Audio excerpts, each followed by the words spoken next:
अच्छा यही आपकी बलमुखी है।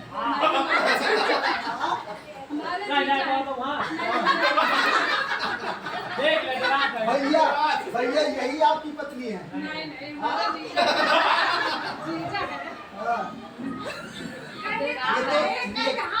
ये तो रिएक्शन जो दे रही है रियल आपकी पत्नी लगी। और ये दर्शक जो है ये भी कह रहे हैं, दर्शक जो है तमाम लोग कमेंट कर रहे हैं भैया और भाभी की जोड़ी बड़ी सुंदर है। ये प्रेम है, ये कृष्ण और राधा वाला प्रेम।